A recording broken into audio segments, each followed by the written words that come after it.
My presentation today will present two very different use cases for our blockchain. And one is very glamorous, very exciting. The other one is targeting people absolutely in the bottom, living in the least developed countries and using blockchain to change their life. So the first one, if you look at this picture, it's very high resolution picture, but you might not be able to see on the screen very clearly. However, this is nothing in this picture is photographed. So every little part of this picture is actually rendered. So it's created by this company called Otoy. Otoy is the world's leading AR, VR company. The reason, if anyone has exposure, have you ever looked into AR, VR space? If you're familiar in this space, you will understand that if you ever tried, usually when you look at some videos, will make you feel a little bit nausea. The reason for that is because most of the AR, VR softwares, they don't individually calculate the lights and shadows. That's where your brain will tell you something's not quite right, but you can't really quite point out where is the right.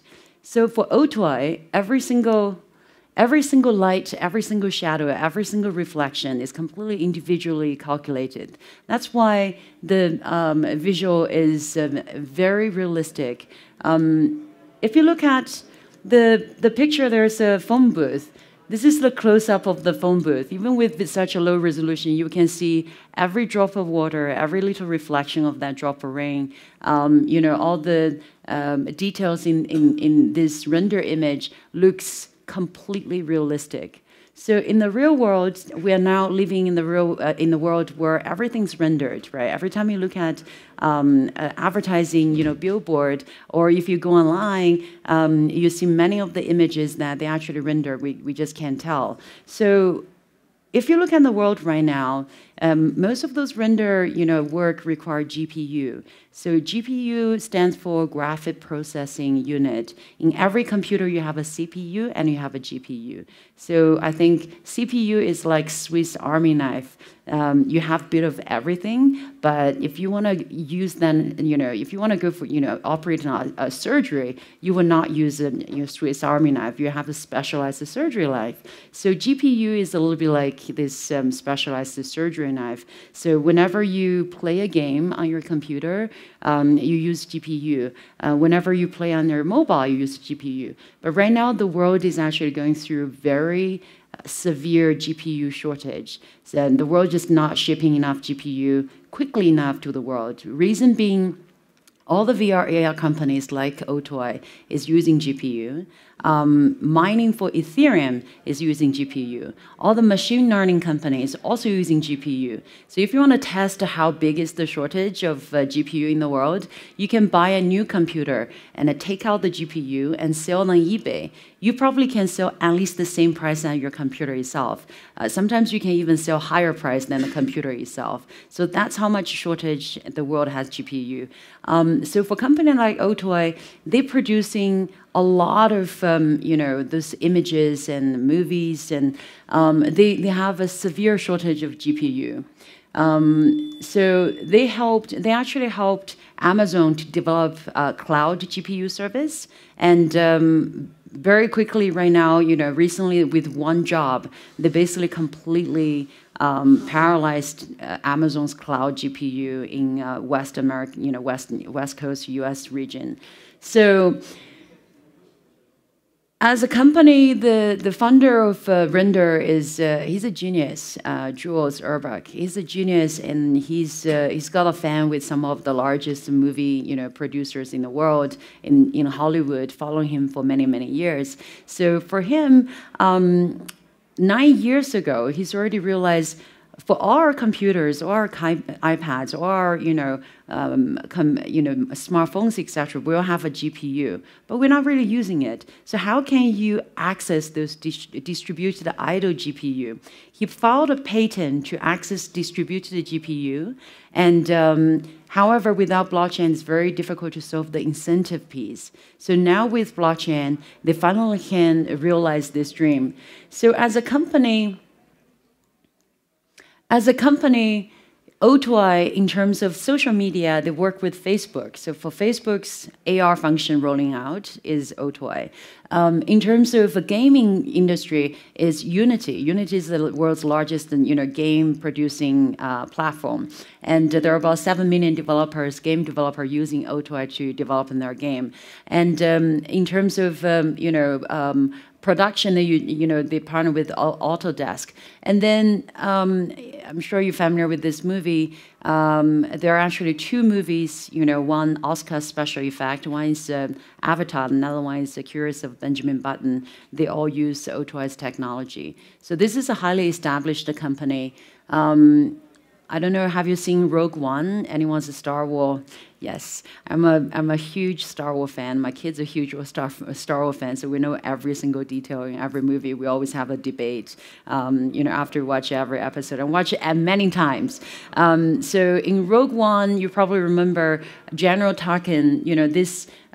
This image on the left, General Tarkin, the actor actually passed away many years ago. But in Rogue One, it came back, and it's not isolated image. And the actor's image was interacting with the other actors within the movie as if it's a real person. Also, Princess Leia. At that time, Princess Leia, Carrie Fisher was still alive, but Carrie Fisher, of course, aged a lot, right? So there's a part Princess Leia need to be, still and the very young, image interacting with the other actors, and that part, and also General Tarkin, basically using O2I's technology, literally brought dead characters or aged characters back to life into the movie.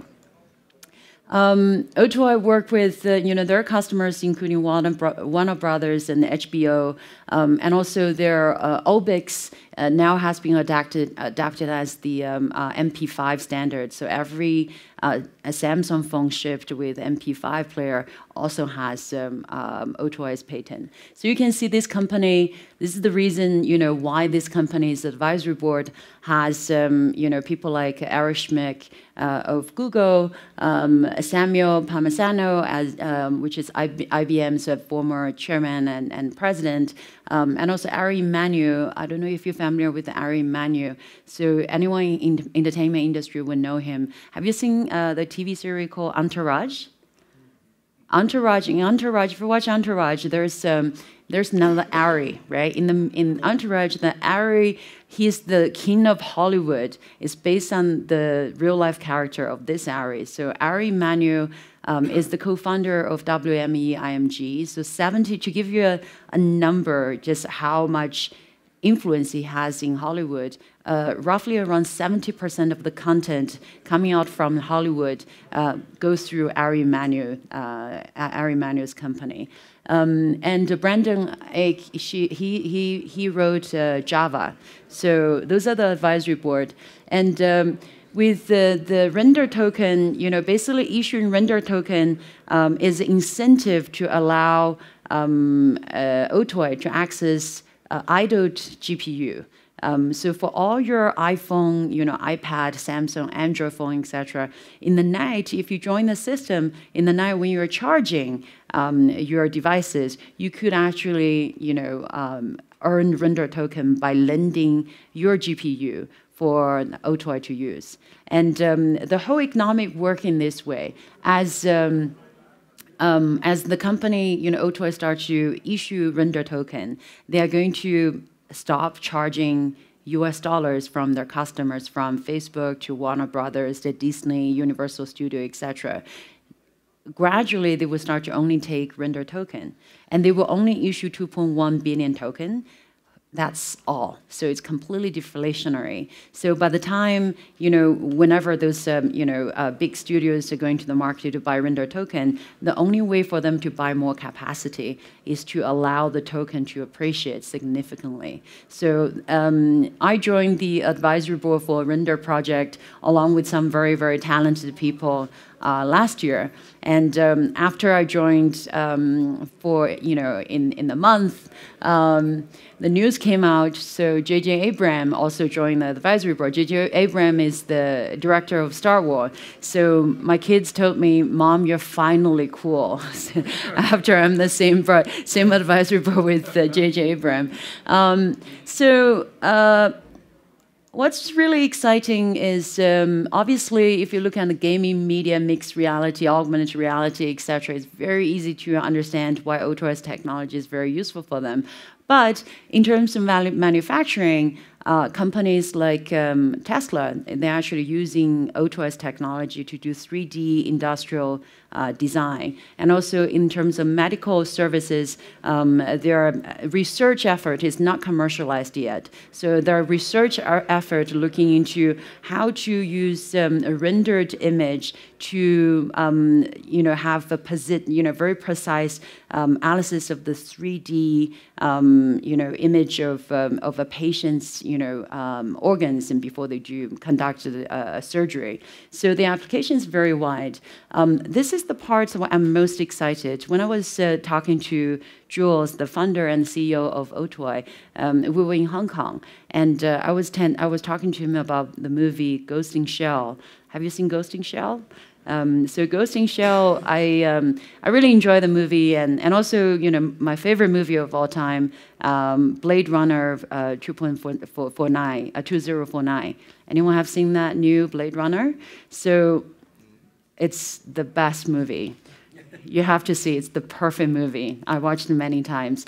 So in both movies, we saw very common theme. It's imagined future where in the big city, like in Hong Kong, in New York, you have large-scale holographic advertisement.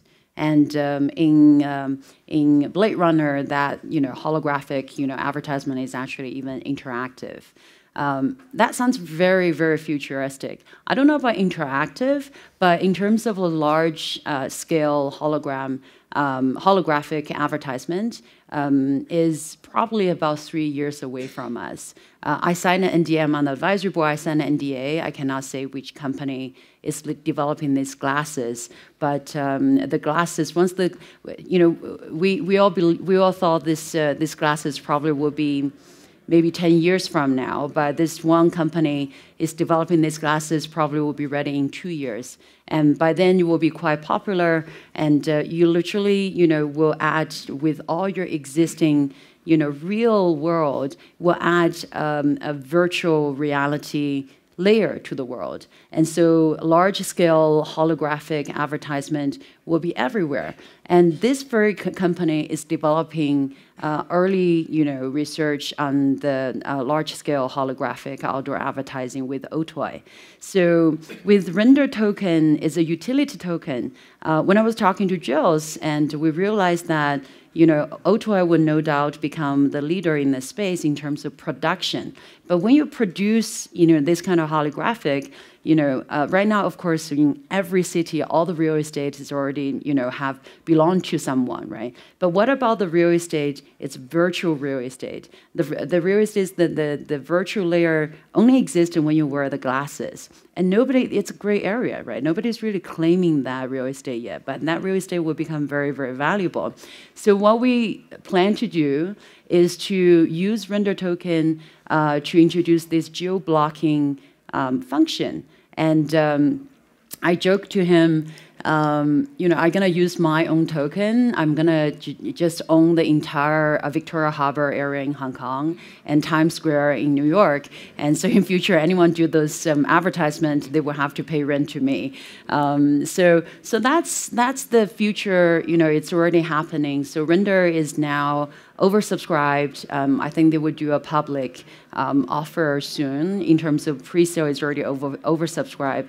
But this is one of I roughly receive advisory boards request for some sort of ICO at least once a week. So over the past years, I have received many requests but Otoy is the only company I said yes, not only just because of the team, but also I think, using blockchain for access and distribute the idle, software and hardware and capacity is a very good use case. And particularly in this case with Otoy, they've already have very established client, business pipeline, and they have the top clients, world-class clients, in the world lining up using their service. I think it's a very promising project.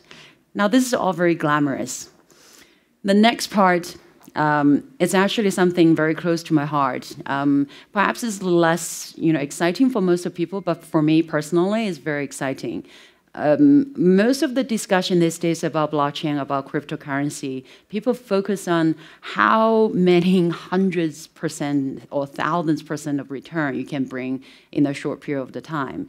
I tend to ask a few questions. I want to ask that, is it possible to use blockchain for a force of good? And is it possible we can use blockchain to help people in the bottom? And if we can do that, is it possible to align positive social impact and environmental impact with also positive, commercial return? A lot of people think, positive social and environmental impact is a trade-off for attractive financial return. I tend to disagree. I think the society is moving forward to the direction that we can do well because we're doing good, not despite we're doing good. This is a very good example what we are doing. So I co-founded the Radian Carbon under Radian Blockchain Venture, and the people in this room are you are the first group of people here. We talk about we launching Radian Carbon, so it's very exciting time for us. What we're doing is we select a very environmental progressive project to using blockchain to fund them.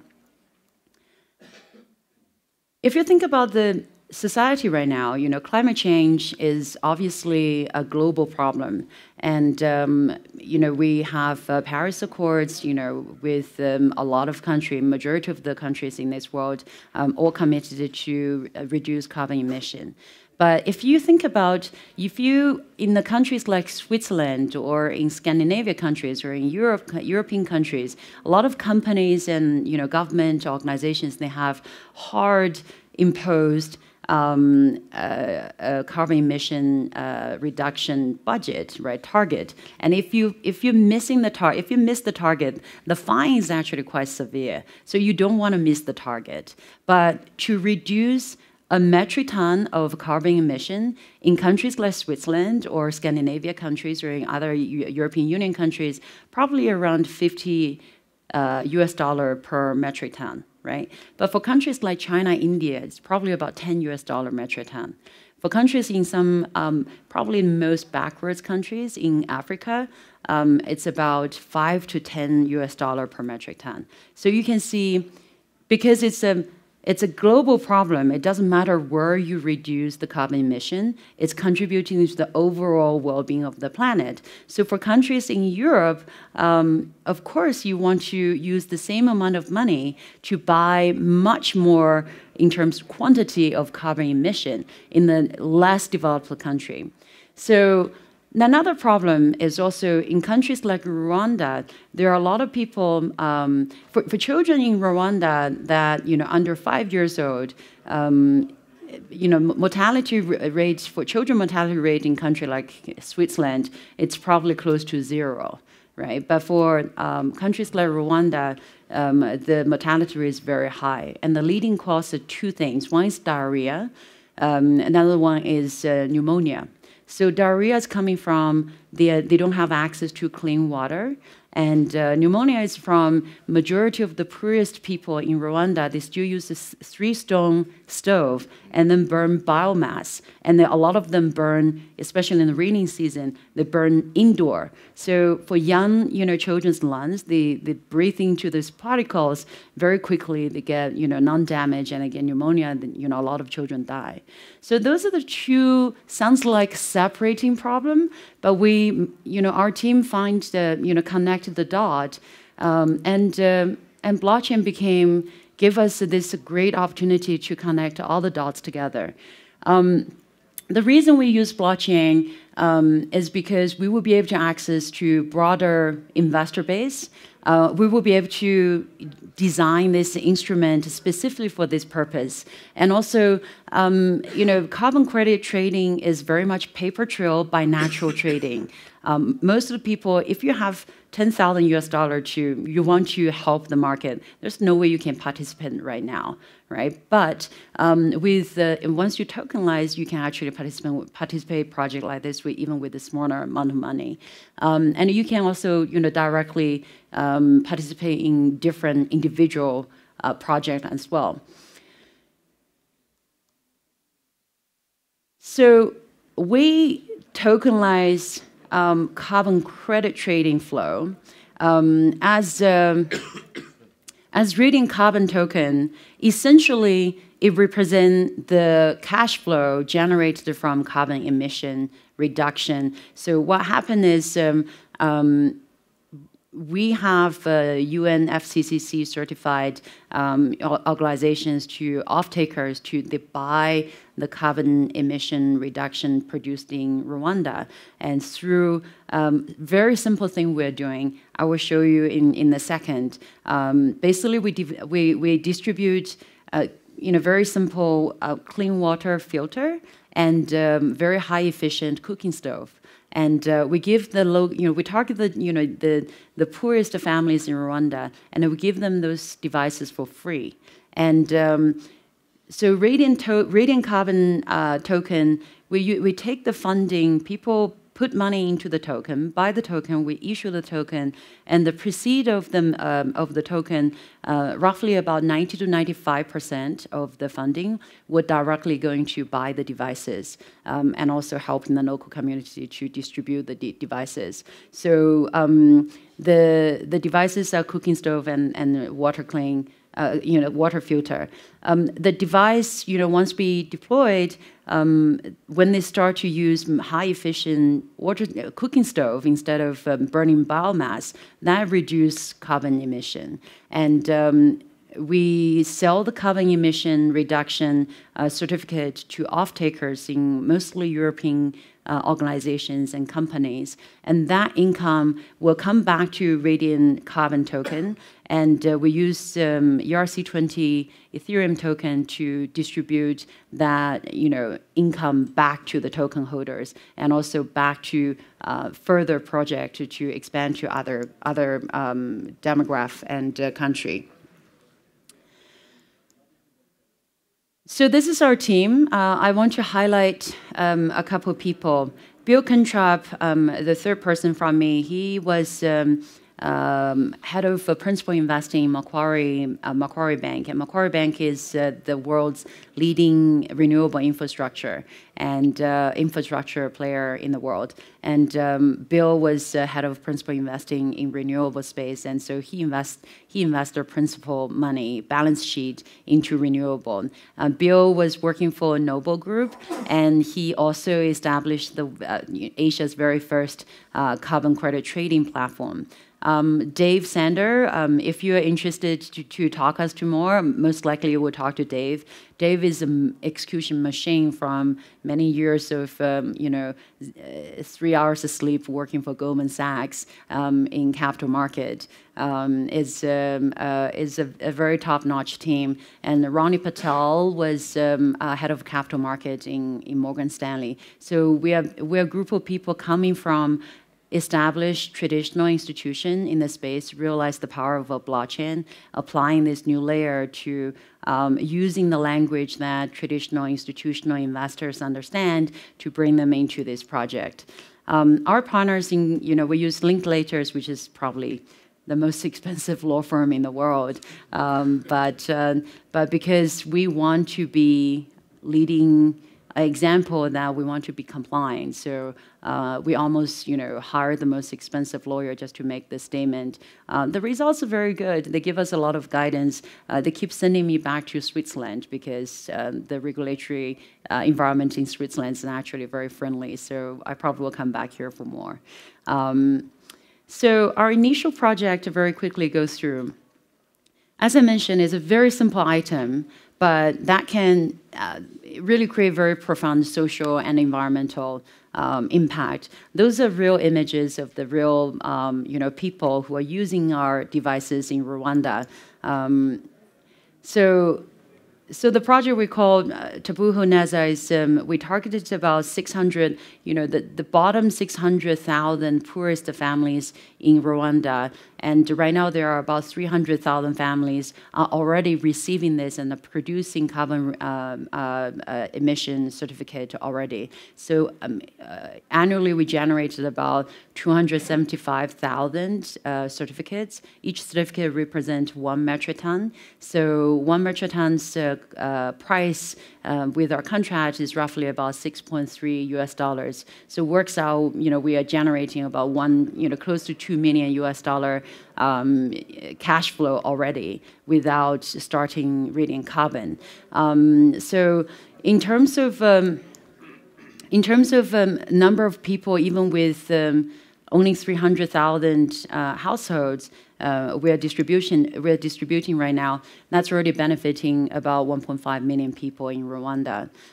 Those projects are directly, bought. The certificate is directly bought by investment-grade institutions in Sweden, in Europe, through UN and World Bank. And the contracts is already signed, already executed. As a result, so far, even just with 300 households, because of the very simple 2 devices given for free, the families actually, right now the children in terms of diarrhea reduced half of the diarrhea suffering, and also in terms of air pollution within the household is 73%, and the number keeps improving as we're improving the devices. Also reduction of cooking stove emission among children, it's close to 30% as well. So one of the issues with this kind of project without blockchain, one of those projects is the challenge is capital, right? So for a very humble organization try to distribute those devices in Rwanda, it's very hard for them to come to Switzerland, go to Singapore to talk to investors, ask them to sponsor or ask them to support this project. And we think capital should not be a missing link to allow this project to scale. So we use Radian token to generate more fund, and we probably in the next few months we target to generate about 50 million, and around 90 to 95% of that proceeds we're going to deploying not only just devices, but also we are starting entrepreneurship program and also training program with the local, mostly young women. A lot of them are jobless in the bottom of in those poorest villages in Rwanda. We give them training to make them entry point to health worker in the local communities. And some of them are very hardworking entrepreneur. We are actually gonna give them some of the devices and allow them to sell the devices. UN additional revenue from this project. The UN actually want us to sell the devices because they think even if you charge $1 or $2, the family will actually use more. So right now the adoption rate with the cooking stove and the water filter is around 90%. So UN help us, we can charge to bring that 90% to 100% or close to 100%. So in terms of financing, the 50 million, as I mentioned, will go to the underlying project, and that will allow us to produce 1.1 million devices. Each will produce 1 to 1.6 carbon emission certificate under ERPA, and the price will be above $6. And the commercial angle in this, and I think for anyone who wants to make the planet a better place, you should never be ashamed of finding the commercial angle, because I think capitalism is the most dynamic force in this world. If you can use, if you can align your commercial return while doing good, why not? And I think you should be very proud of that. And we are certainly very proud of that. So I'm not ashamed to talk about the financial return in this project. With Paris Accords, there will be even more aggressive carbon emission target. And when this target is imposed, the market price will become even higher. So right now we are getting contract like, above $6. In the coming few years, the price will likely to go even higher. And the project itself will, generate, much more, carbon credit emission certificates to sell to European countries. As a result, this is in fact, a very profitable project, align commercial interest with not only just the environmental benefit, but also educate the local community. We generate the positive impact, and we create more carbon emission reduction. And the most important thing is, once we start to scale, and we bring many more people who actually care about, want to do something about, what we're facing environmentally on this planet, we will be able to replicate this project in many other African countries. So I do hope you find this very interesting. And do we have some time for questions? You are the only person I would never cut off. So thank you. Firstly, a big round of applause for that. Fantastic. Thank you.